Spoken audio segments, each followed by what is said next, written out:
What? No. That's just that. Am I allowed to curse? That's bullshit. My name is Blake DeWeese. I'm an astrobiologist and physicist, and today we're going to be talking about the known species of the Milky Way. Astrobiology is the study of life beyond our planet, so it falls under the umbrella of environmental science with a focus on the extraterrestrial. Prior to the Argon, most of our studies consisted of stars and celestial bodies, but in the last 18 months, our field has exploded with the influx of alien life. It really is the most exciting discipline in the scientific field currently. So today we're going to be watching this video detailing some of the known species of the galaxy, and I'll offer any insights that I might have.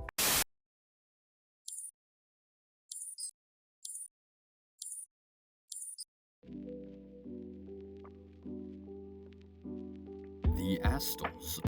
These pictures are fake, by the way. No pictures of the aliens have been publicly released. We have descriptions, but everything that we're going to see here is just artistic interpretations. Have you seen any pictures of them? Oh God, no, I don't rate that. I've seen that leaked picture of Omsk that's been making the rounds, but that hasn't even been verified as true, so who's to say? The Astels are a reptilian-like species whose homeworld is covered in vast oceans. A small moon, however, means these oceans are rather calm. As technology advanced and populations began to grow exponentially, the lack of land on Astels became a problem. To solve this crisis, the Astels began constructing large sea scrapers, mammoth buildings constructed of a light polymer material that allowed them to float. These cone-like structures plunged to depths of over a kilometer, containing space for housing, farming, and commercial use. Several of these structures would be tethered together to form whole communities that drifted throughout the Astels oceans. The Astels are one of the older species of the galaxy, having been discovered over 1,000 years ago. Despite this, they have yet to ascend to the highest level of galactic affairs. Astel culture favors artistry over diplomacy, and thus they are not as interested as other species in participation in galactic politics. We should be careful making generalizations like that. While it's true none of the galactic heads of state are of the Astel race, to say that they're uninterested in politics just feels a bit too broad. You know, there's plenty of Astels that are involved in politics, just maybe not as much as some of the other species.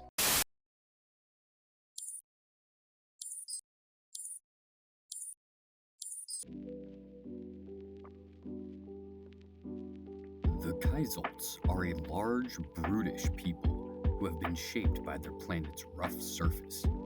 Kynes resembles Earth's nearest neighbor, Mars. Dry climates, powerful sandstorms, and a profound lack of water does not make life easy, but it has indeed found a way to thrive. Unlike humans, Kyxolts' bodies do not degrade over time. They continue to grow until their bodies are too large for their internal organs to sustain. This process can be quite long and painful, and thus ancient Kyxolts adopted a warrior's ethos, seeking combat amongst their planet's harsh terrain. Deadly storms, rival colonies, and vicious wildlife mean a fight was never far off. The Kyxolt species advanced rapidly, being invited to join the Supreme High Council just 2 years after their species' discovery, much to the chagrin of other, older species. Yeah, so that's a great point. Okay, a bit of a political breakdown here. So there are 7 independent nations across the Milky Way. The oldest, largest, and most powerful is Syndicate Space. Syndicate Space is governed by an institution called the Alliance, an enormous political body of thousands of individuals. And at the top of the Alliance is the Supreme High Council, a board of 4 individuals who set laws, hear cases, and just kind of set the standard for the rest of the galaxy to follow. These seats are appointed, they're not elected, and they serve for life. It's honestly kind of Spartan. I'm not very sold on it as a method of government, but that's a whole different conversation. The Kyxolts were invited to join the Supreme High Council very quickly after their species had been discovered, and this caused a lot of unrest with other species, namely the Ielhirk, and this escalated and eventually culminated in a full-scale rebellion.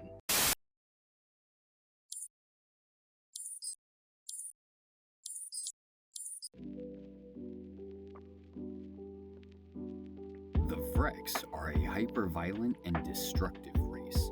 Right off the bat, I'm going to correct that, right? Because like we said earlier, making sweeping generalizations about an entire race is neither fair nor accurate. Yes, violence plays a large role in the Vrehx culture, but you can say that about most species, especially humans. The Vrehx have this reputation because when their species was discovered, the contact team that found them were all killed. And because of that, there was a lot of fear about the Vrehx. So the Alliance came in and forcibly relocated them to a different planet outside of Syndicate space. This was the inciting incident that led to the creation of the Return Accords, which we've all been hearing about a lot in the news recently. Unique among the species of our galaxy, the Vrehx can transition between a bipedal and quadrupedal state, making them fierce predators. The skin on their backs is hardened to a shell-like state and is extremely difficult to pierce. They have razor-sharp claws and tool-enabling opposable thumbs. The end result of this evolution is an apex predator for the ages. Yes, the biology of the Vrehx is fascinating. They're able to dislocate and relocate both their shoulders and hip joints, which allows them to walk on either 2 or 4 legs. This lets them achieve very high land speeds. It allows them to climb surfaces. Their thumbs allow them to use weapons and tools. So they're very fierce predators. Their homeworld of Return had fierce winter storms, and during that time, ancient Vrehx would burrow themselves into the ground to hibernate, and their backs, being exposed to the elements, would harden over time to form this extremely difficult to pierce shell. And over time, that's gone away. It's not as strong as it once was, but they are still very, very durable. The forced exodus of the Vrehx, coupled with a comprehensive propaganda campaign, did a great deal to delegitimize them as a species. Because of this, they are shunned from many more developed planets. As a result, the majority of criminal organizations in the galaxy are comprised of Vrehx. Incredible point. The Vrehx have been forced into this position by the powers that be. So now the primary trait of their species is crime, which definitely isn't fair. Yes, violence plays a large role in their culture, and yes, the contact team that found them were all killed. But does that mean we have to damn their entire species to an eternity of persecution and fear-mongering? I think the Vrehx are a fascinating people who actually have a very strong sense of honor and respect at the foundation of their culture. But it does manifest itself in the form of violence, which is something that has to be understood before any sort of good faith examination of their people can take place.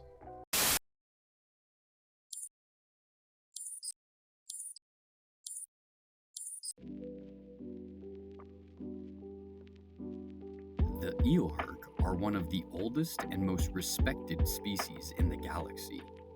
As a founding member of the Alliance, the Ielhirk hold tremendous power over galactic affairs. Renowned for their diplomatic trade, the Ielhirk are masters of statescraft and governance. Their fast-acting metabolism results in a rather short lifespan. As a result, Ielhirk are a fast-moving people. They process emotions and ideas much quicker than other species, and their culture is pragmatic by design. Ancient Ielhirk culture was based around the game, an underlying lifelong aim to climb social ladders and attain higher levels of status. Unlike traditional capitalist ideals, the Ielhirk culture looks down on inheriting wealth. Yeah, that all feels like a very fair statement. The game that's at the heart of Ielhirk culture is pretty similar to capitalism. Where it differs is the Ielhirk look down on inheriting wealth because the entire idea of the game is more about the journey than the destination. And so if you start closer to the finish line, then naturally it's not that impressive. But if you can start at the bottom and work your way to the top, that's seen as a great achievement. So you end up having these situations where Ielhirk achieve great success and then disown their children. And calling them pragmatic is a very fair assessment. The Ielhirk are very practical by nature, and they are very fast acting as a people, which makes their achievements as a species all that more impressive given their short lifespan. They tend to think in terms of centuries, and they view themselves kind of as a cog in the system working for the greater good.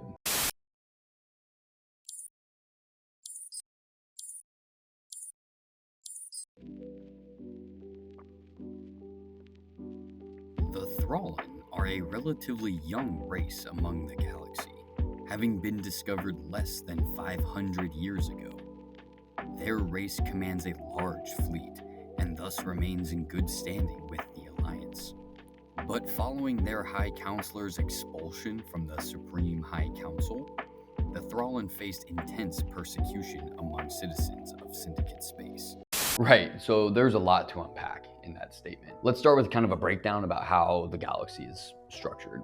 We have the 7 nations that make up the Milky Way, and each of these nations is comprised of species from every race. So if we're talking about something like Syndicate space or Aeliodel, for example, these nations are comprised of hundreds of billions of people from every species, but each species' homeworld is also considered an independent territory. You can think of it like a city-state in ancient Greece. They're allowed to have their own governments, hold their own militaries, pass their own laws, and they govern themselves as well as any colonies that might be operated by that government. The Throllin homeworld has a very massive fleet of ships that they're allowed to lend out to whoever they decide. Because of that, the Alliance really wants to stay on their good side. So shortly after their species was discovered, they were invited to join the Supreme High Council. But their High Counselor got up to some very shady activities and ended up getting kicked off the board. Following this, the Throllin faced intense persecution all throughout Syndicate space. And so today they all kind of live out in the Raging Territories, even though their government still plays nice with the Alliance.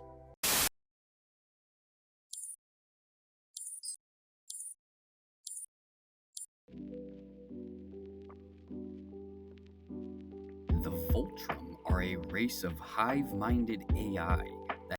What? No. That's just that. Am I allowed to curse? That's bullshit.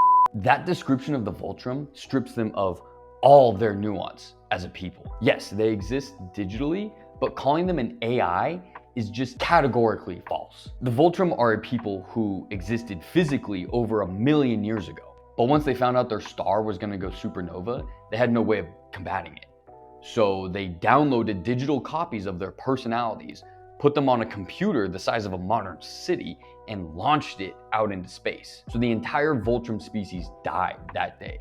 The ones that we know today are digital copies of the original selves, complete with all their memories and experiences, but also having made new memories over time. So I mean, I understand where this whole hive-minded AI thing comes from, but the reality is just so much more complex than that. They're also some of the most persecuted people that exist. Because all their minds are stored centrally on the Folklium, any memories or experiences formed by one Voltrem can be accessed by all of them. And a Voltrem sits on the Supreme High Council, so naturally the Alliance keeps a close eye on the whereabouts of all of them. Every single Voltrem is tagged and tracked. All of their communications are monitored. It's Orwellian as shit. I honestly can't believe something like that's allowed to happen. Sorry, I could talk for days on the Voltrem. I find them just very fascinating as a people.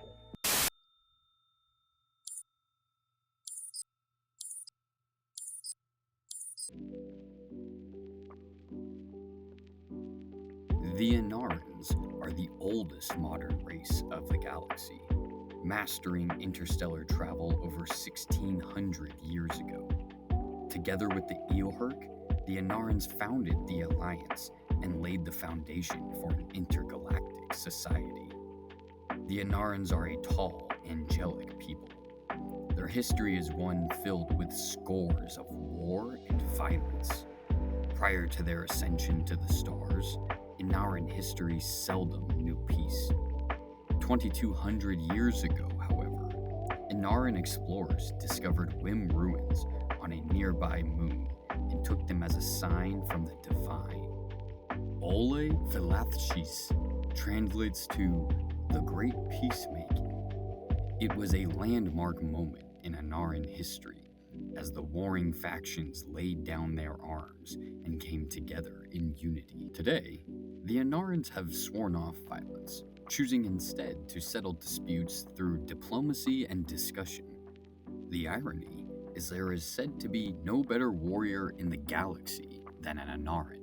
Okay, I keep harping on this because honestly, I find it a little problematic that we continue to press this narrative that an entire species of people can be genetically predisposed to being great warriors, right? Like that kind of feels like a fucked up way to think of an entire species. Not only is it literally wrong, but it's also morally irresponsible. You know, they're a race of billions. Some of them are going to be great warriors, sure, but not all of them are. And this idea that the Inarans preclude violence is just ridiculous.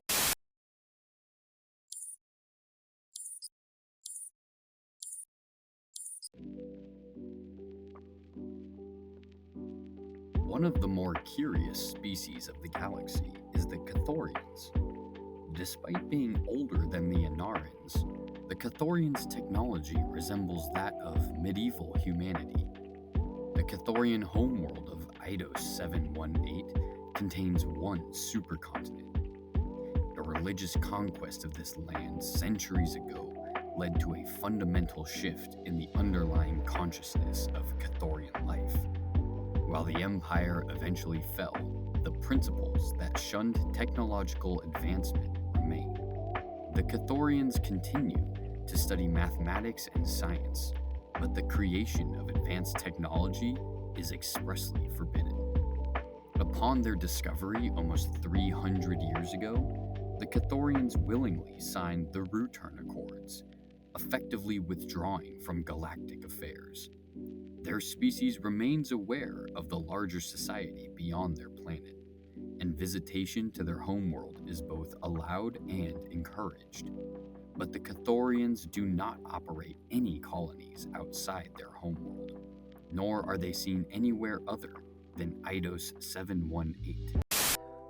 Yeah, that was way better. I don't know why I whiffed so hard on the last couple. The Qathorians are great. They're a fascinating people that have a great history, and you've got to respect a group of people that are so sure about their way of life that they just completely disregard an entire interstellar civilization, right?